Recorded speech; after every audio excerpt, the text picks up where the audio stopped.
ગુજરાતનો આવાજ।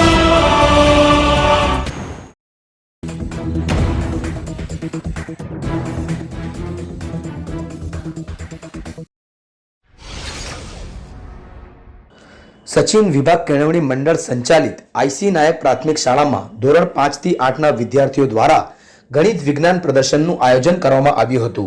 કાર્યક્રમની શરૂઆત કેળવણી મંડળના સેક્રેટરી શ્રી દિનેશભાઈ પટેલ તથા સભ્ય શ્રી દિલીપભાઈ નાયક, આચાર્ય શ્રી સંદીપભાઈ વાઘ અને કેમ્પસ ડાયરેક્ટર્સ કમલેશભાઈ પંડ્યાએ રિબિન કાપીને કાર્યક્રમને જોવા માટે અમલમાં મૂક્યો હતો। આ પ્રદર્શનમાં smart highway, smart stick, smart glass, 3D net, ત્રિપરિમાણીય આકારના સૂત્રો, કચરાનું recycling, Tesla coil, smoke detector જેવા વિવિધ આધુનિક યુગમાં ઉપયોગી પ્રોજેક્ટ તૈયાર કરેલ હતા, જેમાં શાળામાં સ્થાપિત બ્રેઇન જીમ લેબમાંથી તૈયાર કરેલા robotic hand, smart crane, hydraulic bridge જેવા પ્રોજેક્ટનો પણ સમાવેશ કરવામાં આવેલો હતો। આજના આ વિજ્ઞાન અને ટેકનોલોજીના યુગમાં પ્રાથમિક વિભાગના બાળકોનો વૈજ્ઞાનિક અભિગમ કેળવાઈ નવી ટેકનોલોજીથી પરિચિત થાય તથા માત્ર પુસ્તકીય જ્ઞાન ઉપરાંત ગણિત અને વિજ્ઞાનના સિદ્ધાંતોનો આપણા રોજબરોજના જીવનમાં કેવી રીતે અમલમાં મૂકી શકાય તેવા હેતુને પૂર્ણ કરવા શાળાના આચાર્ય શ્રી સંદીપભાઈના નેતૃત્વ તથા માર્ગદર્શન હેઠળ આ સમગ્ર કાર્યક્રમ યોજાયો હતો।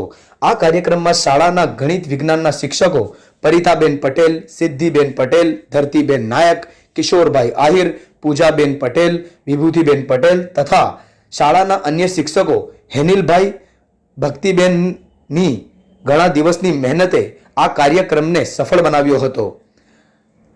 આ માટે મંડળના સેક્રેટરી શ્રી દિનેશભાઈ પટેલે આચાર્ય શ્રી અને શિક્ષકોના પ્રયાસને બિરદાવ્યો હતો। આ પ્રદર્શનમાં સચિન વિસ્તારની હૈદરગંજ પ્રાથમિક શાળા, સનલાઇટ વિદ્યાલય, કનકપુર પ્રાથમિક શાળા તથા અન્ય કેટલીક શાળાઓના કુલ 470 આ બાળકોએ પ્રદર્શનની મુલાકાત લીધી હતી। આ પ્રદર્શનમાં એલડી હાઈસ્કૂલના આચાર્ય શ્રી ડોક્ટર નિલેશભાઈ જોશીએ આ નિર્ણાયક તરીકે ભૂમિકા ભજવી હતી, જેમાંથી 3 બેસ્ટ પ્રોજેક્ટને પસંદ કર્યા હતા, જે બદલ શાળાના આચાર્યશ્રીએ તેમનો આભાર વ્યક્ત કર્યો હતો।